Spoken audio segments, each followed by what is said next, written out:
Light weight బంగారు diamond ఆభరణాలు, వందల రకాల డిజైన్స్ ఏవైనా ధర మాత్రం ఒక్కటే. ప్రోటోకాల్ ప్రకారం జరగాలి, అగౌరవం మేమెందుకు మొయ్యాలి అని గొంతెత్తారు. మీరు అనుకున్నంత సముచిత గౌరవం లభిస్తుందా? అది కూడా చెప్పాను మొన్న కూడా. మమ్మల్ని గౌరవించాలి ముఖ్యమంత్రిని మేము ఎందుకు గౌరవించాలి, మమ్మల్ని గౌరవించాలి మంత్రులు ఎందుకు ఉంచాలి. నేను శాసనసభ్యుడు, నువ్వు ముఖ్యమంత్రి రేవంత్ రెడ్డి. నిగ్గదీసి అగ్గి గీస్తాము. ఎందుకు అంత కోపం వచ్చింది? కోపం ఎక్కువ ఎందుకు వచ్చిందంటే సుమారు ఎక్స్ఎమ్మెల్యే లేడు, జీవితంలో ఎక్స్ లేదు, ఫ్రంట్ లేదు. ఇక ఓడిపోవడమే జీవితాశయం. ఫిక్స్ అయిపోయారా ఖచ్చితంగా ఆయన జీవితంలో ఎప్పటికీ గెలవలేడని? 100%. రేవంత్ రెడ్డి గారు ముఖ్యమంత్రి అయిన తర్వాత మాట్లాడితే గద్దె దించేస్తాం అంటున్నారు. అంటే ఏంటి, అంత బలహీనంగా ఉందా కాంగ్రెస్ పార్టీ? రుణమాఫీ అందరికని పాత బస్సులు ఎక్కి ఆడవాళ్ళ నడుములు కొట్టాడు. అంటే 10 రూపాయల టికెట్ చూస్తే 10,000 ఆర్థోపెడిక్ బిల్ అయింది. అంటే ఉచిత బస్సును కూడా విమర్శిస్తున్నారా? ఒక బస్సు కొనకుండా మీరు భలేవారు ఉన్నారండి. పిల్లలు స్కూల్కి వెళ్ళడానికి బస్సులు లేవు. అంటే విద్య వద్దు, వైద్యం వద్దు, అభివృద్ధి వద్దు. ఈటెల రాజేందర్ గారి పేరు గట్టిగా వినిపిస్తోంది. ఈటెల రాజేందర్ గారికి కనుక అధ్యక్ష పదవి అనౌన్స్ చేస్తే మీ రియాక్షన్ ఏంటి? సపోర్ట్ చేస్తారా? ఈ మధ్య చిలుకూరి ఆలయ పూజారిని వెళ్ళి కలిశారు. అక్కడ ఏం జరిగిందో తెలుసుకున్నారు, మాట్లాడారు. ఏం చెప్పారు? ఆడోపిచ్చోడా వీరరావు గారు? ఆయన కూడా హిందువే కదా. సనాతన ధర్మాన్ని ముందుకు తీసుకెళ్తున్న రంగరాజన్ గారు మీరు అన్నట్టు మన మతం తప్పనే కాదు, ఇద్దరు హిందూ మతానికి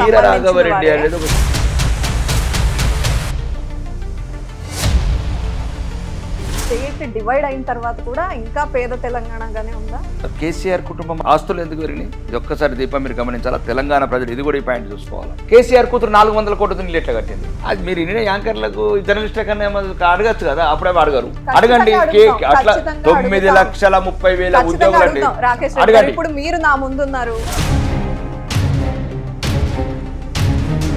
రేవంత్ రెడ్డి గారు మీ ఎదురుగా కూర్చుంటే ఏం అడుగుతారు, ఏం ప్రశ్నిస్తారు? ఫైనల్ దమ్ముంటే రేవంత్ రెడ్డి ఈ మాటకు సమాధానం చెప్పు. దమ్ముంటే కోమటిరెడ్డి ఈ మాటకు సమాధానం చెప్పు. దమ్ముంటే పొంగురెడ్డి శ్రీనివాసరెడ్డి ఈ మాటకు సమాధానం చెప్పు.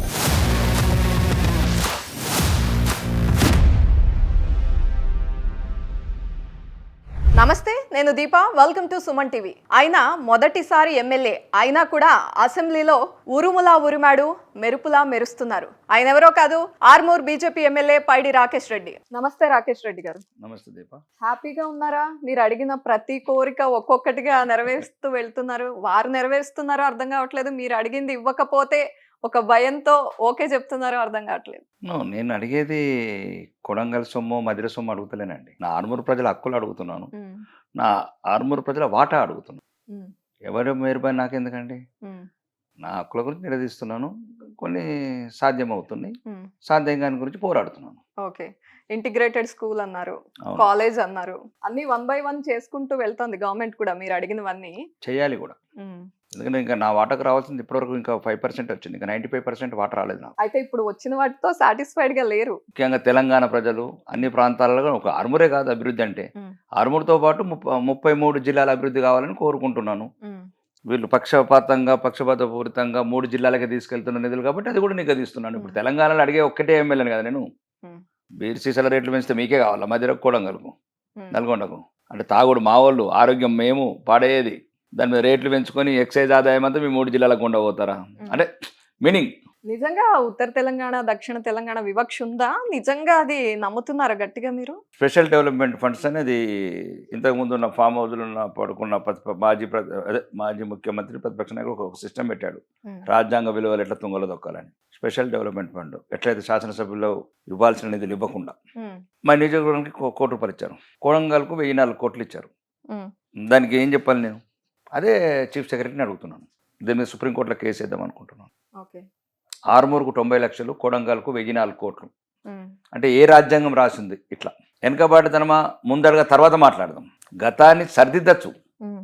గతాన్ని సరిదిద్దాలంటే భవిష్యత్తులో తరాలకు మేము సమాధానం చెప్పాలి కదా. నేను భవిష్యత్ తరాలకు కూడా సమాధానం చెప్పాలా? ఇప్పుడున్న శాసనసభ్యుడిగా నువ్వేం అడిగినావు? ఓకే, నేను అడిగాను, ప్రశ్నించడం అయితే నేర్చుకోవాలి కదా. నన్ను గెలిపించిన ప్రజల అభివృద్ధి ముఖ్యం. మరియు తెలంగాణ ప్రాంతంలో ఇది, ఎందుకంటే తెలంగాణ రాష్ట్ర బడ్జెట్, ఇది తెలంగాణ రాష్ట్ర ఆదాయం కాబట్టి కొట్లాడతాను. అన్ని 33 జిల్లాలకు సమాన నిధులు కావాలి, సమానంగా అభివృద్ధి చెందాలి. మీరు అదే తప్పుడు అర్థం చేసుకుంటున్నారు. ఆరుమూరుతో పాటు 33 జిల్లాలు సమానంగా ఉండాలంటున్నాను. జనరల్ గా వచ్చిన ఎమ్మెల్యేలు ప్రజల కోసం చేస్తున్నాం ఇవన్నీ మాట్లాడతారు, కానీ మీరు మొదటిగా మీ ఆత్మగౌరవం కోసం కూడా పోరాడారు. ప్రోటోకాల్ ప్రకారం జరగాలి, ఏంటిది ఈ అవును. అగౌరవం మేమెందుకు మొయ్యాలి అని గొంతెత్తారు. ఆ విషయంలో ఇప్పుడు హ్యాపీగానే ఉన్నారా? మీరు అనుకున్నంత సముచిత గౌరవం లభిస్తోందా? నిరంతరం అడుగుతున్నాను, నిరంతరం ప్రశ్నిస్తున్నాను. అది కూడా చెప్పాను మొన్న కూడా. మమ్మల్ని గౌరవించని ముఖ్యమంత్రిని మేము ఎందుకు గౌరవించాలి, మమ్మల్ని గౌరవించని మంత్రులు ఎందుకు వచ్చారు? అంటే ఫర్ ఎగ్జాంపుల్ నన్ను ఎమ్మెల్యే అనుకుంటే మీరు మంత్రులు, మీరెందుకు నాకు ముఖ్యమంత్రి మంత్రులు? ఒకటే, నేను ఆత్మ గౌరవాన్ని మించింది ప్రపంచంలో ఏ ఆయుధం లేదు. అది ఎందుకో మరి చిన్నప్పటి నుంచి నాకు అది బాగా బలంగా నా రక్తంలోనే వెళ్ళుండిపోయింది. అది ఎవడేమనుకున్నా ఆత్మగౌరవం గురించి నిరంతరం పోరాడతా. రాజ్యాంగబద్ధంగా ఏదైతే నాకున్న శాసనసభ్యుడిగా గౌరవం కావచ్చు, ఎటువంటి విషయంలోనైనా ఏది చిన్న చూపించినా నిగ్గదీసి అగ్గి గీస్తా మొత్తం. ఇట్లాంటి అంశం మీదే మొన్న ఈ మధ్య కోమటిరెడ్డి వెంకటరెడ్డి మీద ఫైర్ అయినట్టున్నారు. ఫైర్ కాదు, ఇంకా ఎదురుగా కనిపిస్తే కడిగేస్తా అన్నంత ఆవేశం కనిపించింది. ఎందుకు అంత కోపం వచ్చింది మీకు? కోపం ఎక్కువ ఎందుకు వచ్చిందంటే, సుమారు ఆరుమూరు నియోజకవర్గ ప్రజలను అవమానించినందుకు. ఆరుమూరు నియోజకవర్గ ప్రజలు ఒక వ్యక్తిని అసహించుకుంటున్నారు అక్కడ. ఇప్పుడైతే అధికార పార్టీని అసహించుకుంటున్నారు, తిరస్కరించారు 2 సార్లు. అతన్ని రాజ్యాంగబద్ధ పదవిలో ఉన్న కలెక్టర్కు ఈ రాజ్యాంగబద్ధ పదవిలో ఉన్న మంత్రి ప్రమాణం చేసి అక్కడ ఇతను ఎమ్మెల్యే అని పరిచయం చేస్తున్నాడు.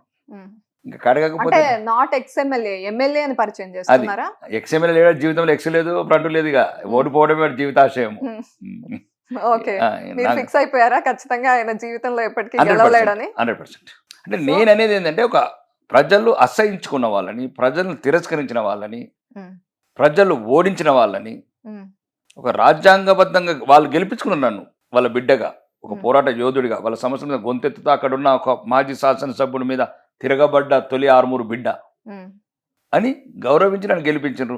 వాళ్ళ నిర్ణయాన్ని కూడా అవమానించినట్లే కదా నువ్వు. ప్రజాస్వామ్యయుతంగా వ్యక్తులకు అభిప్రాయాలు ఉండొచ్చండి. సారీలు వీరు నువ్వు నేను చెప్పుకోవచ్చు దీప, ప్రజలకు సారీ ఎట్లా చెప్తావు? అవమానించి ప్రజల నిర్ణయాన్ని నువ్వు అవమానించినట్లే కదా. ప్రజలు గెలిపించుకున్న శాసనసభ్యులు నేను, గౌరవనీయ కలెక్టర్ ఎమ్మెల్యే నాకు, రేవంత్ రెడ్డికి, కోమటిరెడ్డి వెంకటరెడ్డికి, ముగ్గురికి ఎమ్మెల్యేని ఇచ్చారు. రాలేదు ఉంటే వాళ్ళకి ఏదైనా అదే మెజార్టీ వచ్చింది కాబట్టి మంత్రులు అయినా ముఖ్యమంత్రులు లేదు. కానీ వాళ్ళు మాకే సేమ్, మా క్లాస్మేట్లు అందరూ వాళ్ళు పెద్ద ఊహించుకుంటున్నారు. వాళ్ళకి ఇచ్చింది కూడా కలెక్టర్ అదే ఎమ్మెల్యే అని, మాకు ఇచ్చింది కూడా కలెక్టర్ ఎలక్షన్ కమిషన్ ఎమ్మెల్యేనే. ఎమ్మెల్యే వాళ్ళు సర్టిఫికేట్ నుండి మంత్రి అని ఉండదు. కాబట్టి ఆ రోజు ఆ చర్యకు ప్రతిచర్య, భవిష్యత్తులో కూడా ఇట్లనే ఉంటానని చెప్తున్నా ఈ ఇంటర్వ్యూ ద్వారా. కాదు, మీకు ఏమైనా బంధుత్వం ఉందండి కోమటిరెడ్డి గారితో? మళ్ళీ అది సబ్జెక్ట్ వేరు. కాదు, బంధుత్వం ఉందా మీకు? దూరపు చుట్టరికం గానీ కోమటిరెడ్డి గారితో ఉందా? మంచి సన్నిహితం ఉంది. అంటే చుట్టరికం అంకాపూర్ పక్కన అరుగులు వాళ్ళ చుట్టాలు ఉన్నారు. అట్లా ఆ జగన్ చుట్టాలు ఎక్కడో. మీరు ఆ సందర్భంగా ఒక మాట మాట్లాడారు, కోమటిరెడ్డి కుటుంబం మీద ఉన్న గౌరవంతో ఎక్కువ మాట్లాడకుండా ఆపేస్తున్నాను, కానీ ఇంకా ఎక్కువగా మాట్లాడితే నా చర్యలు వేరే విధంగా ఉంటాయంటూ హెచ్చరించారు. అందుకని బంధుత్వం ఏదైనా ఉందా? అదే నేను చెప్తున్నాను కదా. అంటే దాని ఉద్దేశం ఏంటంటే, నాకు ఇప్పుడు రాజగోపాల్ అన్న మంచి స్నేహితుడు, అంటే కోమటిరెడ్డి కుటుంబంతో మంచి సన్నిహిత సంబంధాలు ఉన్నాయి. ఇప్పుడు సన్నిహిత సంబంధాలు ఉన్నప్పుడు కొన్నిసార్లు ఇంకా దిగమింగుకోవాల్సి వస్తుంది. ఇంకా దిగమింగలేని స్టేజ్కి వెళ్ళిపోయింది అవమానం. రెండోది, దాని ద్వారా ఏం చెప్పగలిగినా అంటే, ఇప్పుడున్న రాష్ట్ర ప్రభుత్వంలో ఉన్న పెద్దలందరికీ చెప్పిన, ఈట్కా జవాబ్ పత్తర్సే దేతాం, ఒక్కటంటే 100 అంటాం మిమ్మల్ని, బరాబర్ లెక్క. కాంగ్రెస్ పార్టీని కూడా ప్రజలే గెలిపించింది, ప్రజలే ఎమ్మెల్యేలుగా నిర్ణయించారు, ముఖ్యమంత్రి గారు రేవంత్ రెడ్డి గారు ఉన్నారు. మరి అటువంటప్పుడు అవిశ్వాస తీర్మానం పెడతాం, దించేస్తాం, ఆయన్ని గద్దె దించుతాం అని ఎట్లా మాట్లాడగలిగారు? అదే చెప్పాను కదా, ప్రజలు కోరుకునేది అది. మళ్ళీ అది కూడా చెప్పాను, ఒక ప్రతిపక్ష నాయకుడుగా ప్రజలు కోరుకుంటున్నారు కాబట్టి ఏమైనా కాంగ్రెస్ లాగా దొంగచాటు పార్టీ మార్పులు చేస్తాం. మేము బహిరంగంగా తెలంగాణ మాట్లాడింది ఒకే ఒక ఎమ్మెల్యేని, ప్రజాస్వామ్యయుతంగా అవిశ్వాస తీర్మానం పెడతామన్నాం. రాజ్యాంగం మాకు ఇచ్చిన హక్కు అది. కొడంగల్ ప్రజలు అడుగుతున్నారు అవిశ్వాస తీర్మానం పెట్టుకోవాలంటే, మీరు ఎక్కడికో వెళ్తున్నారు. కొడంగల్ ప్రజలు, అక్కడికి వెళ్ళి పోటీ చేసిన అభ్యర్థి కూడా ఉండదు, పేరుంది నా మొబైల్ ఫోన్ లో ఉంది. చాలా మంది ప్రజలు అడుగుతున్నారు కొడంగల్. రాకేష్ రెడ్డి గారు, గత ప్రభుత్వాలు ఇంతకు ముందు చాలా మంది ముఖ్యమంత్రులు ఉన్నారు, చాలా ప్రభుత్వాలు మారాయి, కానీ అప్పుడెప్పుడు ఈ విధంగా అంటే ప్రభుత్వాన్ని పడగొట్టేస్తాం, ముఖ్యమంత్రిని దించేస్తామని ఎప్పుడు ఎవరు ఇంత గోల చేయలేదు. కానీ రేవంత్ రెడ్డి గారు ముఖ్యమంత్రి అయిన తర్వాత, కాంగ్రెస్ పార్టీ అధికారంలోకి వచ్చిన తర్వాత, అంటే ఎమ్మెల్యేలు కానివ్వండి, పార్టీలు కానివ్వండి, మాట్లాడితే గద్దె దించేస్తాం అంటున్నారు. అంటే ఏంటి, అంత బలహీనంగా ఉందా కాంగ్రెస్ పార్టీ? ఫస్ట్ మీరు 2 తేడాలు తెలుసుకోవాలి దీప. పడగొట్టడం వేరు, ప్రజాస్వామ్యయుతంగా అవిశ్వాస తీర్మానం పెట్టి దించేయడం వేరు. నేను ఓన్లీ అంబేద్కర్ గారు రాసిన రాజ్యాంగబద్ధంగానే ప్రశ్నిస్తున్నా. ఏంటంటే, తెలంగాణ ప్రజలను నమ్మించి గొంతు కోశాడు రేవంత్ రెడ్డి. కాంగ్రెస్ ప్రభుత్వం రేవంత్ రెడ్డి గొంతు కోశాడు. సో అతను చెప్పాడు రుణమాఫీ అందరికని. రుణమాఫీ అందరికని కొందరికి వేసాడు. ఒకటి పక్కన పెడదాం, చేసిన ఏదో 2-3 పనులు అవి. పాత బస్సులు ఎక్కించి ఆడవాళ్ళ నడుములు కొట్టాడు. అంటే 10 రూపాయల టికెట్ చూస్తే 10,000 ఆర్థోపెడిక్ బిల్ అయింది. అంటే ఉచిత బస్సును కూడా విమర్శిస్తున్నారా? ఒక బస్సు కొనకుండా మీరు భలేవారు ఉన్నారండి. ఇప్పుడు మీరు బస్సులు కొనండి, ఇంకా 5,000 బస్సులు. అంటే ఎక్కడైతే నీకు అత్యవసర పనులకు హాస్పిటల్కి వెళ్ళే వాళ్ళకి బస్సులు లేవు, పిల్లలు స్కూల్కి వెళ్ళడానికి బస్సులు లేవు, ఆడవాళ్ళకు వేరే వేరే రకరకాల సమస్యలు ఉండి హాస్పిటల్కి పోతే బస్సులు లేవు, అర్జెంట్ అత్యవసర పనుల మీద ఎమర్జెన్సీ పనుల మీద బస్సులు లేవు, వాటర్ షాటల తంబాకు వేసుకుంటూ బిల్లు చేసుకుంటున్నారు బస్సులల్లో, కాయగూరలు అమ్ముకుంటున్నారు, కొత్తిమీర కాయలు అమ్ముకుంటున్నారు బస్సులల్లో. అంటే నేనేమంటున్నానంటే ఒకవేళ నీకు గవర్నమెంట్ ఆ రకంగా నేను తప్పు పట్టట్లేదు, ఒక చర్యలు కొన్ని ఉంటాయి, కానీ బస్సులు కొను. ఇప్పుడు నీకు మరి పిల్లలకు స్కూల్ కదా, అంటే విద్య వద్దు, వైద్యం వద్దు, అభివృద్ధి వద్దు, ప్రజలని ఇట్లాంటి ఉచిత తాయిలాలు పెట్టి వాళ్ళని ఒక రకంగా బలహీనులను చేసి ఇప్పుడు మీరు వెళ్తున్నారండి. పని ఉంటే వెళ్ళడం వేరు దీప, పని లేకుంటే నీ కొడుకు స్కూల్లోకి పోతలేడు, నువ్వు 10 రూపాయల కరివేపాకం కొనడానికి ఇప్పుడు మన నిజామాబాద్ పోతున్నారు. అంటే సోషల్ మీడియాలో వస్తున్న మీమ్స్ అన్ని నిజమే అంటున్నారా? అసలు సోషల్ మీడియా వచ్చింది 1% కదా, మేము చెప్తున్నాం కదా. ఒక్క బస్సు లేదంటే ఇప్పటి వరకు 15 నెలల నుంచి. అంటే నిత్యం పెరిగే జనాభా, నిత్యం పెరిగే అవసరాలు, ప్రజలకు కావాల్సిన విద్య, వైద్యము, ఉపాధి, వీటికి బస్సు వద్దా? కాదు, నీకు ఉచితం ఇవ్వాలనుకుంటే నీకు 5,000 బస్సులు కొను. 5 బస్సులు కొనలేదు, ఆర్టీసీని సర్వనాశనం చేసినావు. కాబట్టి ఎటువంటి మోసపూరిత భాగంతో గద్దెనెక్కిండి రేవంత్ రెడ్డి అని తెలంగాణ సమాజం అంటుంది. కాంగ్రెస్ ప్రభుత్వం అనేది పక్కన పెట్టేసి విడగొట్టి చూస్తే వ్యక్తిగా రేవంత్ రెడ్డి ముఖ్యమంత్రిగా కూర్చున్నందువల్లే అది వేరే. ముఖ్యమంత్రి ఒకటండి, ప్రజలు ఆమోదించారు, ప్రజా నిర్ణయం ఇచ్చారు. ఫస్ట్ ప్రజలను గౌరవించాలి. నాకున్నది ప్రజాస్వామ్యంలో దీప తక్కువ అనుభవమైన నాకు ప్రజాస్వామ్యం అంటే చాలా గౌరవం. ప్రజలను గౌరవించాలి. ప్రజలు ఇచ్చిన నిర్ణయం అది అయిపోయింది అంతే. ప్రజలు నిర్ణయం ఇచ్చిందని మనం రేవంత్ రెడ్డి లేకపోతే అవసరం అనుకుంటే అద్దంకి దయాకర్ని పెట్టుకుంటారా, లేకపోతే ఇంకెవరన్నా కోమటిరెడ్డి రాజగోపాల్ అంటే ఉత్తమ్ కుమార్ రెడ్డిని పెట్టుకుంటారా, లేదా కొంతమంది బట్టి విక్రమార్కని పెట్టుకుంటారా? కొన్ని ఛానళ్లలో ఆల్రెడీ ముఖ్యమంత్రి వస్తుంటే అసలు ఎవరు సీట్ల మీదకి వెళ్ళి అంటే తెలంగాణ సమాజానికి ఏం చెప్పాలనుకుంటున్నారు? ప్రభుత్వం అని చెప్తున్నారు కదా, అందుకని ఫ్రెండ్లీ వేరు, అవమానపరచడం వేరు. అదే అవమానకరంగా నిలబడట్లేదు, రెస్పెక్ట్ ఇవ్వట్లేదు. అదే అట్లాంటి చాలా సంఘటనలు జరిగినాయి, తెలంగాణ సమాజం గమనిస్తుంది. ఓకే, అది వాళ్ళ అంతర్గత వ్యవహారం అనుకున్నా. కొన్ని రాజ్యాంగం మీరు ఇంట్లో రూమ్లలో ఎట్లన్నా ఆయన విలువిస్తారా ఇచ్చారా మాకు సంబంధం లేదు లోపల.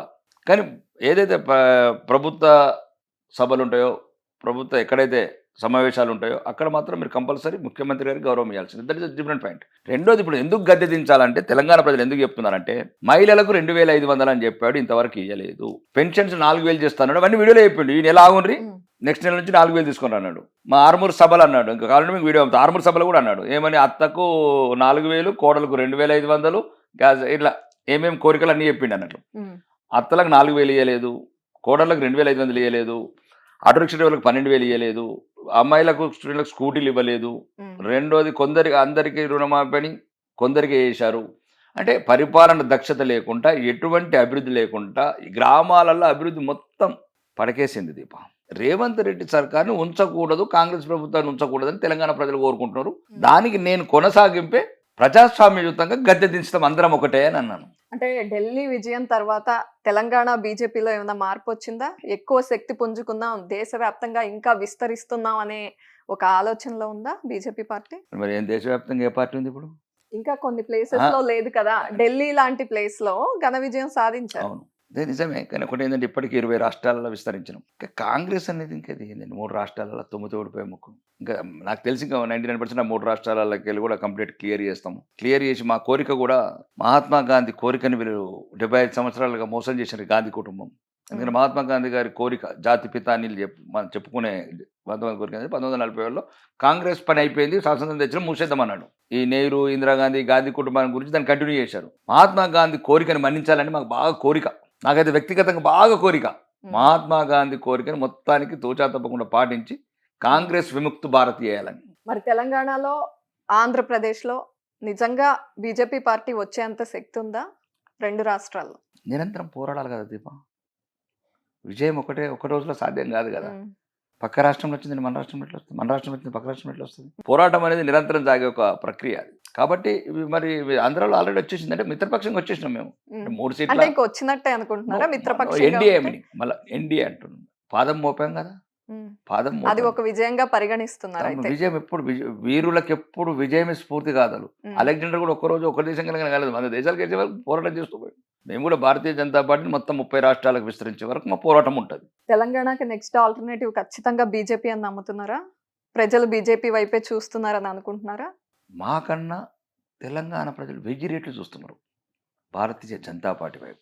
ఉమ్, ఒక విలువలు గల పార్టీ. ఇప్పుడు అర్థమవుతుంది వాళ్ళకి, ఎందుకు సోషల్ మీడియా కావచ్చు, లేకపోతే పత్రికలు కావచ్చు, ప్రచార సాధనలు కావచ్చు, ఉమ్, లేదా పక్క రాష్ట్రాలు తీసుకున్న నిర్ణయాలు కావచ్చు, ఉమ్, చుట్టుపక్కల అన్నీ మహారాష్ట్ర కావచ్చు, ఆంధ్ర కావచ్చు, ఉమ్, అంటే మాకున్న సరిహద్దు రాష్ట్రాలన్నీ కమలమయమైపోయినాయి. 36% ఓట్లతోని, 77 లక్షల ఓట్లతోని, 8 మంది ఎంపీలతోని, మల్కాజిగిరి లాంటి చోట్ల 3 లక్షల 4 లక్షల మెజార్టీతోని ప్రజలు సంపూర్ణ విజయం, ఘన విజయం మాకు సాధించి పెట్టారు. ఉమ్, ఇంకా మేము ప్రజల తరపున నిరంతరం పోరాడాల. తెలంగాణలో ప్రజాక్షేత్రంలోకి వెళ్ళి ప్రజల సమస్యల మీద మేము పోరాడాల. ఆ నాయకత్వ లక్షణాలు ప్రతిపక్ష బాధ్యత మేము నెరవేర్తిస్తున్నాం ఇప్పటికే. ఎందుకంటే ఇక్కడ ప్రతిపక్ష నాయకులు లేడు కాబట్టి తెలంగాణ ప్రజల ఆశలు త్వరలోనే నిరంతరం ప్రజాక్షేత్రంలో పోరాటం చేసి పార్టీని బాగా బలంగా తయారు చేసి పోన్నాం. మీరు అన్నట్టు ప్రజలందరూ చూస్తున్నారు అనే మాట కన్నా అధ్యక్షుడు ఎవరవుతారు అనేది కూడా తెలంగాణ సమాజం ఎదురు చూస్తోంది. బీసీయా, రెడ్డియా, బీజేపీ అధ్యక్షుడు ఎవరవుతారు అంటే హిందూ అవుతాడు.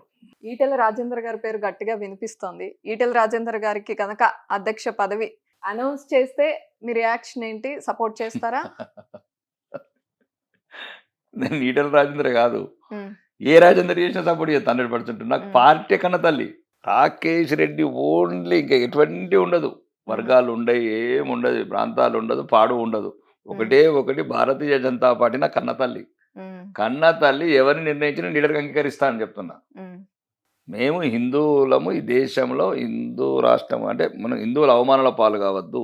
ఉమ్, హిందువులు అంటే ప్రపంచంలో ఉన్న ఒక ఏకైక దేశంలో ఒక సురక్షితంగా ఉండాలా, గౌరవంగా బతకాలని కోరుకుంటాం. మేము పెద్ద కోరికలు కావు దీప. మేము దీన్ని ఇస్లామిక్ దేశంగా మార్చాలనుకుంటలేం కాంగ్రెస్ అనుకున్నట్టు. అది ఒక పెద్ద స్టేట్మెంట్ అవుతుంది. ఇస్లామిక్ దేశంగా మార్చాలని అనుకుంటుందా కాంగ్రెస్ పార్టీ ఇండియాని? అవును, అదే కదా. ఏ విధంగా ఏ విధంగా అంటే ఫస్ట్ దేశాన్ని ఎందుకు విడగొట్టింది?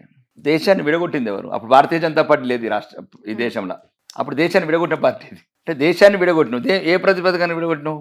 మత ప్రతిపదకాన్ని విడగొట్టినావు. అంటే మత రాజకీయం మొదలు పెట్టినవే నువ్వు కదా. మత రాజకీయం నువ్వు మొదలు పెట్టినావు.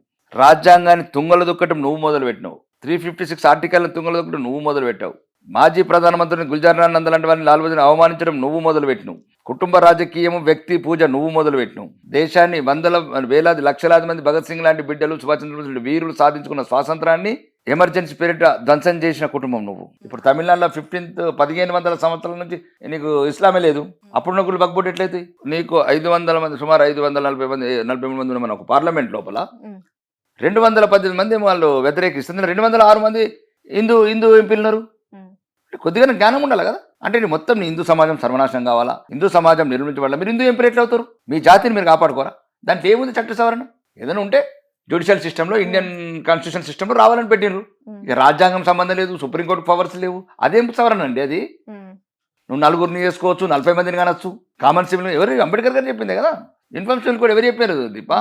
ఎవరు చెప్పారు? ఈ రాజ్యాంగ స్ఫూర్తి భారతరత్న అంబేద్కర్ గారు రాసిన రాజ్యాంగం దీపా. ఇది ఎవరు మాట్లాడతలేరు. ఈ దేశద్రోహి పార్టీ అయిన కాంగ్రెస్ మాటలు ఇంకా నమ్ముతున్నారు. ఇదంతా మీకు హిందూ జనం మీద ఉన్న ప్రేమనా, హిందుత్వం మీద ఉన్న పిచ్చా, లేకపోతే అసలు ఇది ఇస్లాం మతం మీద ఉన్న అసహ్యమా? ఇస్లాం అంటే మీనింగ్ ఏంటి? శాంతి కపోదు. మరి అట్లాంటి ఇస్లాం మా హిందువుల మీద అంత కర్కశంగా ఎందుకు? అంటే అది కొంతమంది వ్యక్తులు చేసింది. మతం మొత్తాన్ని అనడం No, కరెక్టేనా? no, మతానికి ఆపాదించడం. ఇండియన్, మళ్ళీ మీకు అదే చెప్తాను, ఇండియన్ ముస్లిమ్స్ ఏమంటలేం. దే ఆర్ ఆల్ అవర్ పూర్వీకులు, మా పూర్వీకులు, మా బ్లడ్, మా డిఎన్ఏ. సో ఎప్పుడు రాకేష్ రెడ్డి గారు అవమానించినా, ఏదైనా అవమానకరంగా మాట్లాడినా ఇండియన్ ముస్లిమ్స్ ని కాదు. నేను ఇప్పటి వరకు నేను రాజకీయ జీవితంలోకి వచ్చిన నుంచి ఒక్కసారి కూడా ముస్లిమ్స్ని విమర్శించలేదు. ఒక్కసారి కూడా. మీరు ఏ ఇంటర్వ్యూలో చూడండి. మేము ఎవరైతే దేశద్రోహులు ఉన్నారో, ఎవరైతే దేశ రాజ్యాంగాన్ని నడివిద తగలబెడదామంటున్నారో, అఫ్జల్ గురు లాంటి పార్లమెంటు మీద దాడి చేసిన వాళ్ళని సమర్థిస్తున్నారో, జమ్మూ కాశ్మీర్లో మా కాశ్మీర్ పండితులని, ఆడవాళ్ళ శీలాలు తీసి రంపాల మీద కోస్తున్నారు. ఆనా కొడుకులతోనే పంచాయతీ. దాంట్లో ఎటువంటి సంకోచం లేదు. మొన్న మధ్య చిలుకూరి ఆలయ పూజారిని వెళ్ళి కలిశారు. అవును. అక్కడ ఏం జరిగిందో తెలుసుకున్నారు, మాట్లాడారు. ఏం చెప్పారు మీకు? నేను చెప్పాను, వీరరాఘవరెడ్డి నేలక కట్టేయాలని చెప్తున్నాను బహిరంగంగా. నేను ఆ రోజు అంటే వేరే ఇంటర్వ్యూలో కూడా చెప్పాను. అంటే మా పూజారులే కాదు, మౌలవీల మీద కానీ ఫాదర్ల మీద దాడిని ఒప్పుకోమని చెప్పాను. ఎవరి మతానికి వాళ్ళ ఒక ప్రేరణ, ఆ మతానికి వాళ్ళ ఒక రిప్రజెంటేటివ్స్, వాళ్ళని అగౌరవపరచడం ఒప్పుకోము. ఆడోపించోడ వీరరాఘవరెడ్డి. ఆయన కూడా హిందువే కదా. సనాతన ధర్మాన్ని ముందుకు తీసుకెళ్తున్న రంగరాజన్ గారు, మీరు అన్నట్టు మన మతం రంగరాజన్ తప్పనివ్వట్లేమే. కాదు ఇద్దరు హిందూ మతానికి వీరరాఘవరెడ్డి అనేది ఒక సెపరేట్ సైకో ఐడియాలజీ. ఒకటే దీప, రాకేష్ రెడ్డి అయినా దీప అయినా ఇప్పుడు మీ వృత్తిలో ఉన్నారు, ఒక జర్నలిస్ట్ వృత్తిలో ఉన్నారు, కొన్ని విలువలు ఉంటాయి, కొన్ని పద్ధతులు ఉంటాయి, కొన్ని నియమాలు ఉంటాయి. నేను కూడా రాజకీయ నాయకుడిగా నోటికొచ్చింది ఏదంటే అది మాట్లాడలేను. కాబట్టి అది ఆ దాడిని తీవ్రంగా ఖండిస్తున్నాం, రంగరాజన్ మీద దాడిని. కానీ ఎటువంటి విలువలు లేనోడు వాడేవాడు ఒక 20 మందిని గుండాలని తీసుకెళ్లి నల్లటి యూనిఫామ్ చేసి ప్రతి ఒక్కరు చట్టాన్ని చేతకు తీసుకుంటే ఎట్లా? నీ ఒక విధానం ఉన్నది. నీలాంటి వాళ్ళు కోట్లాది మంది ఉన్నారు ఈ ధర్మానికి పాటుపడ్డారు. నువ్వు ఒక ధర్మంతో శాశ్వతంగా నేను చెప్పదనుకుని చెప్పు. అంటే మీతో మాట్లాడినప్పుడు రంగరాజన్ గారు ఏమన్నా చెప్పడం జరిగిందా? ధర్మాన్ని కాపాడే వ్యక్తులలో ధర్మాన్ని ఒక ప్రేరణ కొన్ని వేలాది మంది అక్కడ ఒక రకమైన నమ్మకం క్రియేట్ అయింది అతని వల్ల. అంటే మేము వెళ్తుంటే ఆ రోజు కూడా వెళ్ళినప్పుడు చుట్టూ తిరుగుతూ ఉన్నారు. అక్కడ ఒక ఫేమస్ ఏదో ప్రదక్షిణలు చేయడం. ఇప్పుడు మా భార్య కూడా తిరుగుతుంది, మా భార్య తిరుగుతుంది, మా కూతురు కూడా, మా కూతురు మంచి ఫస్ట్ క్లాస్ మార్కులు వస్తే నేను చిలుకూరు భరించేది నమ్మకం. కాబట్టి అట్లాంటి వ్యక్తిని కొన్ని విషయాలు ఉంటాయి, మాటలు చెప్పాము. ఎప్పుడు ఏ సమయం వచ్చినా మీకు అందుబాటులో ఉంటాము, ఏ సమయం ఫోన్ సరే. ఇట్లాంటి ఎప్పుడు కూడా మీరు ఇబ్బంది పడకండి.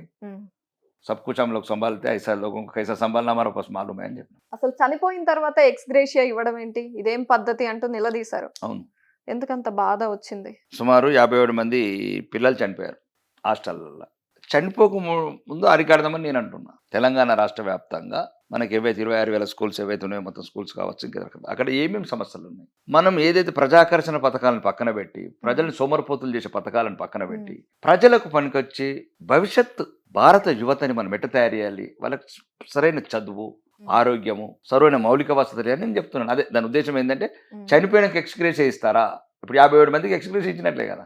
మరి చనిపోకముందు సరిగ్గా కడుపు నిండి అన్నం పెడదామా? లేకపోతే ఆడపిల్లలకు కనీస స్కూల్స్లో బాత్రూమ్స్, రన్నింగ్ వాటర్స్, లైబ్రరీస్, లేకపోతే వాటి ఫర్నిచర్స్, పవర్స్, అంటే ఒక మంచి మన పిల్లలు చదువుకునే ఒక వాతావరణం క్రియేట్ చేద్దామని నేను అంటున్నాను. అందుకోసం సంవత్సరం నుంచి చెప్తున్నాను. ఇప్పటికి కూడా నాకు 125 ఉన్నది, 191 రాష్ట్ర వ్యాప్తంగా స్టడీ చేస్తున్నాను ఆ సబ్జెక్టు. ఇప్పుడు నేను చేసిన తర్వాత ఇప్పుడు గౌరవనీయ, ఇప్పుడు నేనంటే పర్లేదు, నేను మామూలు శాసనసభ్యుని అనుకో, నాకున్న తెలుగుతో కొద్దిగా మాట్లాడాను. మరి ఇప్పుడు ఆయన రాష్ట్ర ప్రభుత్వము కమిషన్ వేసింది, ఎవరు ఐఏఎస్ ఆఫీసర్, మాజీ ఐఏఎస్ ఆఫీసర్ మురళి గారు అని. నేను చెప్పాను, ఆగ్నూరు మురళి గారు అవే సమస్యలు చెప్తున్నారు అన్ని చోట్ల. నేను అదే చెప్తున్నాను, పేదవాడికి కావాల్సింది ఏంది? విద్య.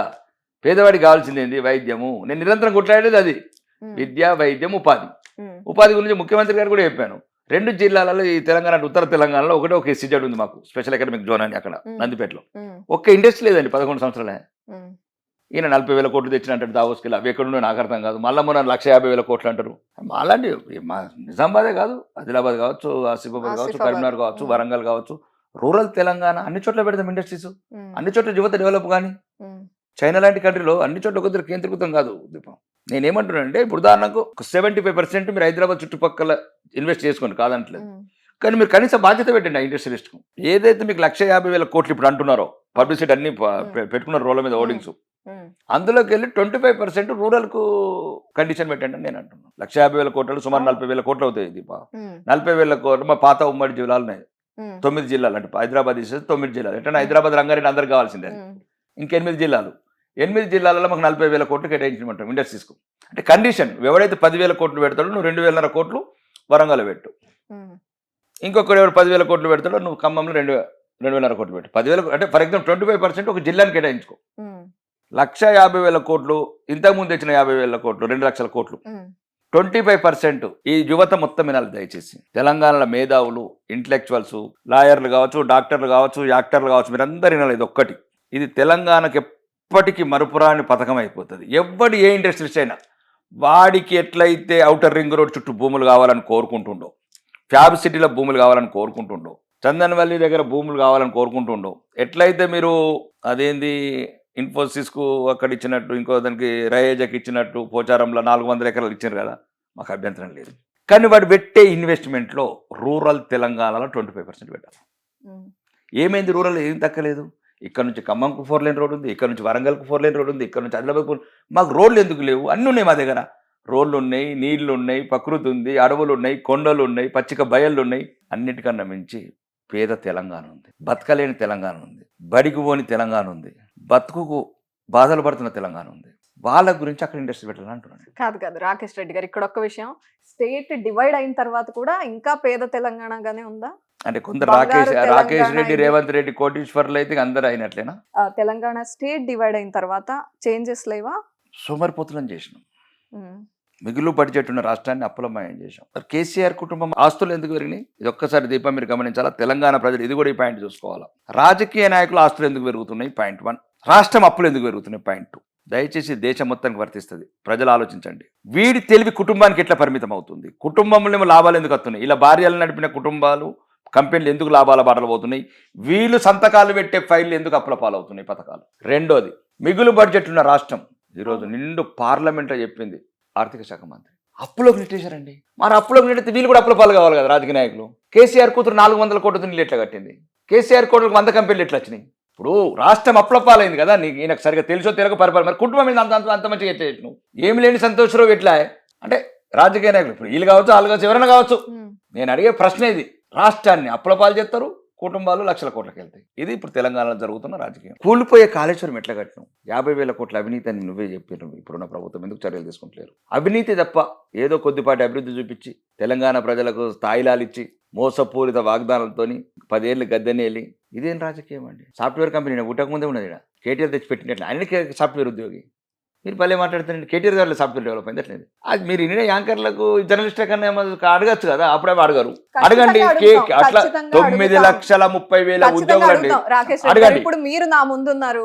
నిజంగా భూముల విలువ ఆయన చెప్పినట్టు కేటీఆర్ గారు చెప్పినట్టు పెరిగిందా లేదా? మళ్ళీ నేను అదే చెప్తున్నాను. మళ్ళీ భూముల విలువ మనది మనం పెంచుకున్నాం. ఇట్లా పేకట అన్నట్లు. ఇగో నువ్వు 20 కొను, నేను 25 కొంటా. నేను 30 కొను, నేను 40 కొంటా. 50 కొను. ఆడొక ఇండస్ట్రీ వచ్చిందా? ఆడొక ఇంటర్నేషనల్ స్కూల్ వచ్చిందా? ఆడ ఇన్ఫ్రా డెవలప్మెంట్ అయిందా? ఆడ 10 ఉద్యోగాలు వచ్చినాయా?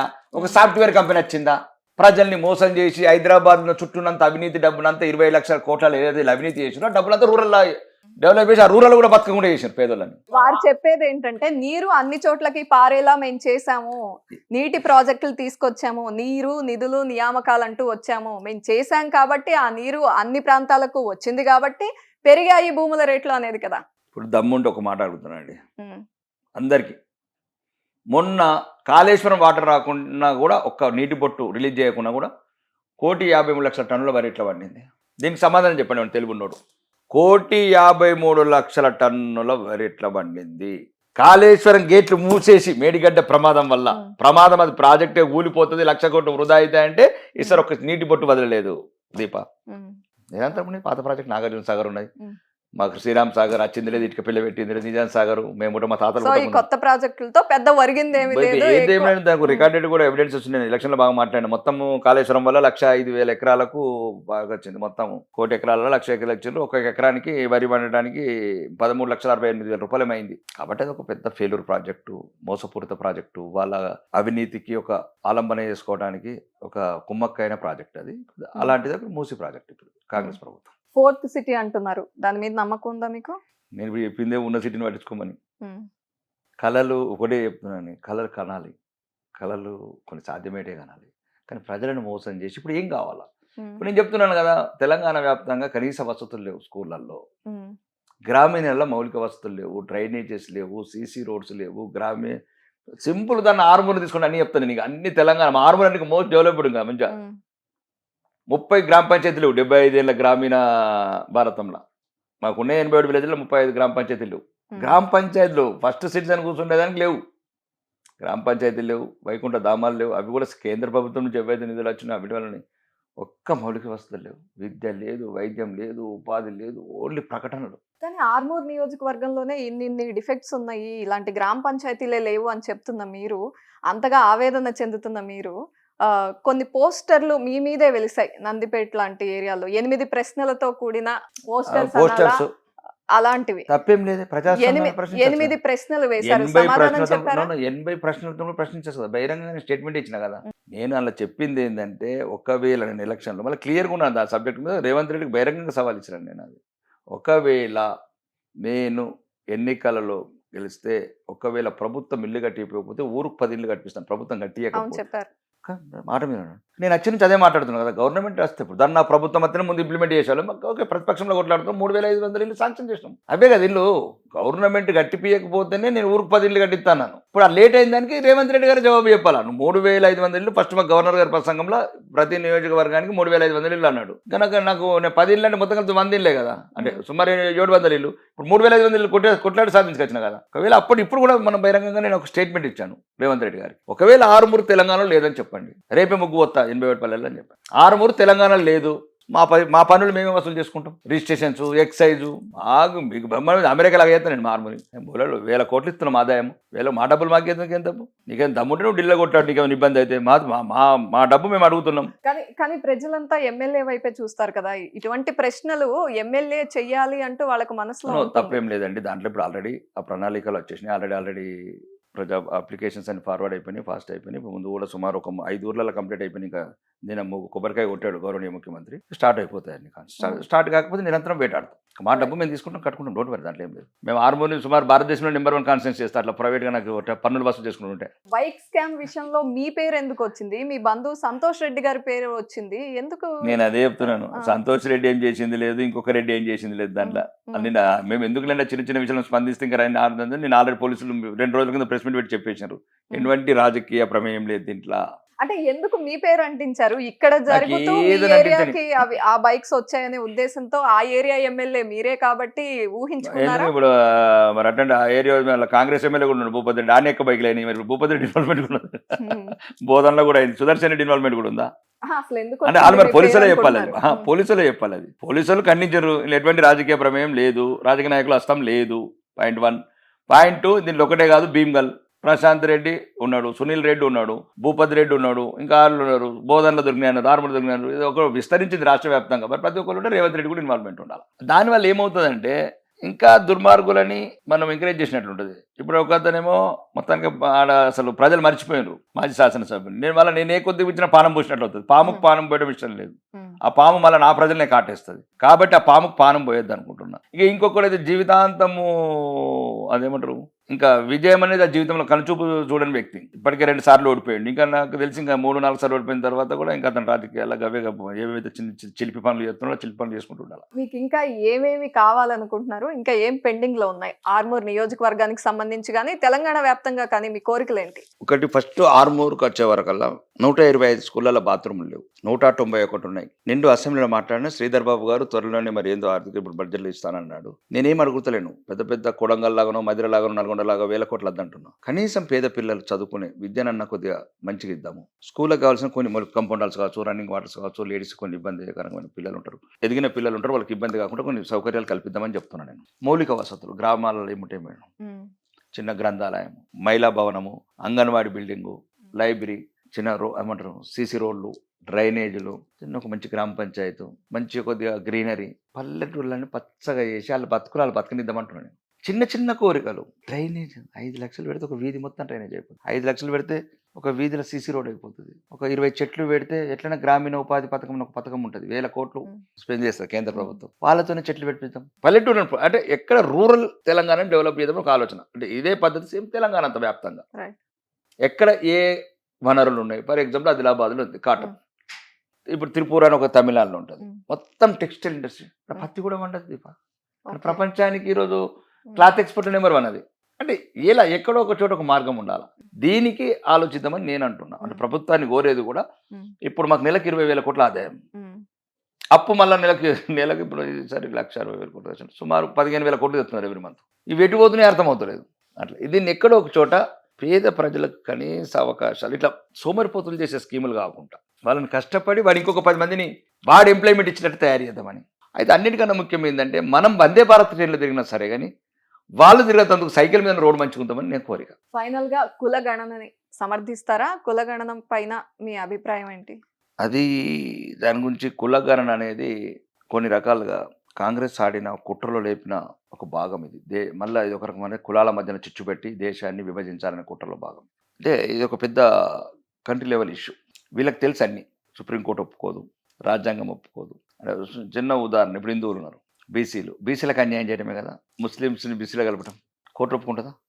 ఒప్పుకోదు, ఎట్లన్నా కొట్టేస్తుంది. మాదేం పోతున్నది, మేమైతే చేసినాం ఎన్నికల్లో కామారెడ్డి డిక్లరేషన్, బీసీ డిక్లరేషన్, కులగణన చేసినాం. కాల్చి మా మీద బట్టబడితే అయిపోతుంది ఢిల్లీ. ఇప్పుడు ఇప్పుడు 4 రోజులు మళ్ళీ అదే, మొన్న ఒక రోజు పెట్టిర్రు కులగణన సమావేశం, 4th నాడు అనుకుంటాను, ఫిబ్రవరి 4th నాడు. ఇప్పుడు మళ్ళీ 1 నుంచి 5 వరకు ఈ కులగణన మీద చర్చ.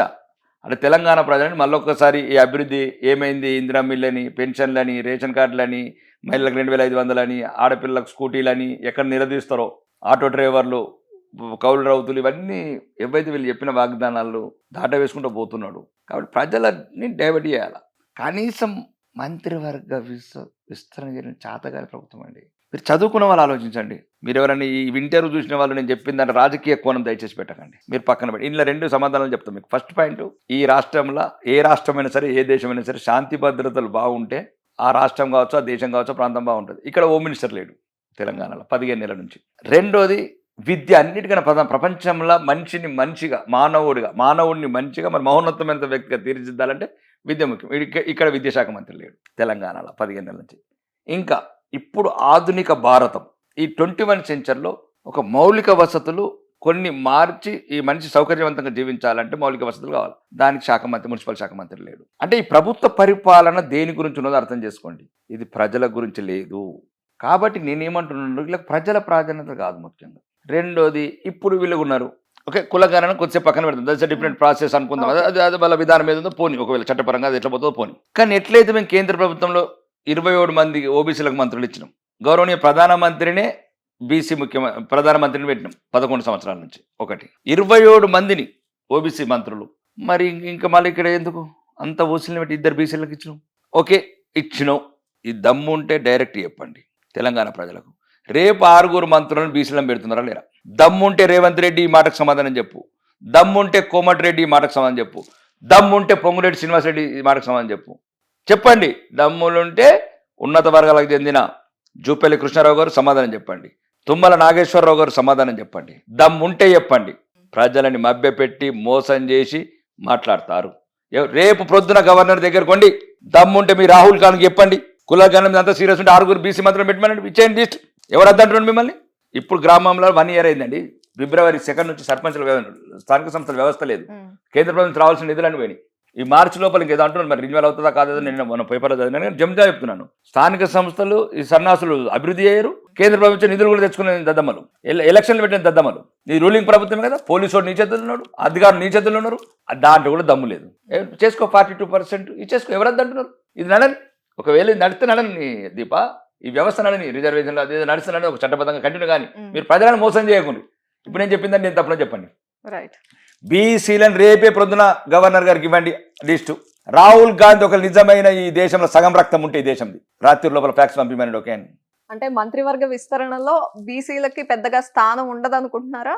ఉండేదంటే ఇప్పటివరకు ఎందుకు ఇంకా ఉంది కదా. ఇంకా మళ్ళీ అదే అంటుంది, ఇంకా 15 నెలలు, మరి ఇంకా 48 నెలలకి చేయండి.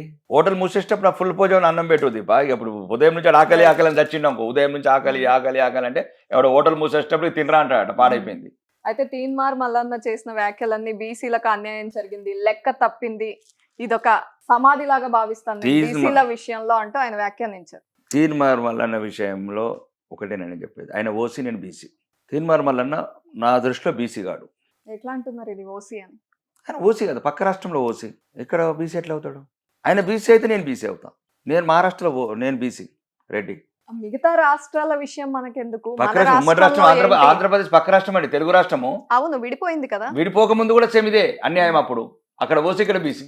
అంటే ఒక్కటి కొన్ని కమ్యూనిటీస్ ఉన్నాయి అట్లాంటి. నేను ఏమంటున్నాను దీపా, అవన్నీ కాదండి.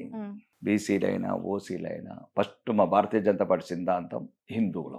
వాళ్ళు మరి వాళ్ళదన్న కూడా 50 కులాలు ముస్లింలు, వాళ్ళు కూడా ఇట్లా కొట్టుకుంటలేరు, ప్రతి సమస్యకు యూనిటీగా ఉంటున్నారు. కరెక్టే రాకేష్ రెడ్డి గారు, మీరు అన్నట్టు హిందువులే. మీరు ఇప్పుడు ఏదైతే అన్నారో బీసీలకు కూడా సముచిత న్యాయం జరగాలి, వాళ్ళకు కూడా మంత్రి వర్గంలో చోటు కేటాయించాలని మీరు అన్నారు కదా. అదే విధంగా ఆయన కూడా అదే అన్యాయం జరుగుతుంది, లెక్క తప్పింది అంటున్నారు. అది ఆయన ప్రభుత్వం, అది ఆయన ప్రభుత్వము. ఆయన తప్పు జరిగినప్పుడు ప్రభుత్వాన్ని కూడా ప్రశ్నిస్తాను బయటకు మాట్లాడారు. ఈసారి రెడ్డి ముఖ్యమంత్రి ఉండడు, ఇదే లాస్ట్ అని కూడా స్టేట్మెంట్ ఇచ్చాడు ఆయన. అప్పటి వరకు రెడ్డి ఓసీలో బీసీలు అవుతుందా చెప్పట్లా? అప్పుడు ఎట్లా? ఇప్పుడు పక్క రాష్ట్రంలో ఓసి ఉన్న కులం ఏదైతే ఈ రాష్ట్రంలో చింతపండు నవీన్ కులం ఏదైతే ఉన్నదో బీసీలో, పక్క రాష్ట్రంలో ఓసీలు ఉన్నది. అట్లనే మరి పక్క రాష్ట్రంలో బీసీ అన్నప్పుడు ఒకవేళ ఇక్కడ కూడా బీసీ అయితే ఎట్లా రెడ్డి అప్పటి వరకు? ఇది కాదండి, బీసీల అభివృద్ధి ముఖ్యం, బడుగు బలహీన వర్గాల అభివృద్ధి ముఖ్యం. ఏం కావాలో అడుగు. మళ్ళా లాంటి వాళ్ళు మంచి వ్యక్తులు, కొద్దిగా ప్రశ్నించే గొంతులు పక్కదారి పడుతున్నాయి. పక్కదారి పట్టద్దు. అంటే నా మంచి మిత్రుడు, నా మంచి స్నేహితుడు నాకు, ఎందుకంటే ప్రశ్నించే గొంతులు అంటే ఎవరైనా ఇష్టం, ముందు నుంచి ఇప్పుడు కావచ్చు. నాకు బహిరంగంగా ఇంటర్వ్యూలో కూడా చెప్తాను నేను, నాకేం ఇబ్బంది ఏమి లేదు. కొంత ఇన్ఫ్లుయెన్స్ ఏదో జరుగుతుంది అనుకుంటున్నారా అలాంటి ప్రశ్నించే గొంతు మీద? మళ్ళా నేను ఏమంటున్నా, ప్రశ్నించే గొంతు ఇప్పుడు అడిగినే అడగమంటున్నా. ఫస్ట్ మంత్రులలో ఇప్పుడు ప్రాధాన్యత ఇవ్వమంటున్నా. ఇప్పుడు 12 మంది మంత్రులు కొంతమందిని తీసేయి. ఒకవేళ మీకు 6 ఎక్స్టెన్షన్ లేదు, 12 మంది కొంతమంది రెడ్డిలను తీసేయి. మరి ఇప్పుడు వచ్చిన తీసి పెట్టుండ్రు. జూపల్లి కృష్ణారావు వెల్మ ఓసి, కమ్మ తుమ్మల నాగేశ్వరరావు 2, పొంగులేటి శ్రీనివాసరెడ్డి 3, అతని పేరు ఏంది ఇంకా రెడ్డి, ఉత్తమ్ కుమార్ రెడ్డి ఆయన పేరు, ఇంకా ఎవరు ఉంటారు అక్కడ, కోమటిరెడ్డి వెంకటరెడ్డి, రేవంత్ రెడ్డి. ఒకవైపు నువ్వు ఉన్న పార్టీలా వాళ్ళ మద్దతుతో గెలిచి వాళ్ళ ప్రభుత్వంలో ఉన్న నువ్వు వాళ్ళని సరిదిద్దలేకపోతే ఇవన్నీ ప్రజలను చీల్చే ఉద్దేశం. మేమందరం ఏంటంటే ప్రజలందరిని ఒకటి గురించి కూడా ఎక్కడెక్కడైతే ఏమేమి కావాలో అవన్నీ సరిగ్గా వాళ్ళకు సరిపోయేటట్లు సరిగ్గా న్యాయం చేసే party Bharatiya Janata party. Right. Revanth Reddy గారు మీ ఎదురుగా కూర్చుంటే ఏం అడుగుతారు, ఏం ప్రశ్నిస్తారు ఫైనల్ గా? ఏమడుగుతాను, 33 జిల్లాలని తెలంగాణ ప్రజలందరినీ సమానంగా చూడమని చెప్తాను. Right. Thank you Rakesh Reddy గారు. ధన్యవాదాలు.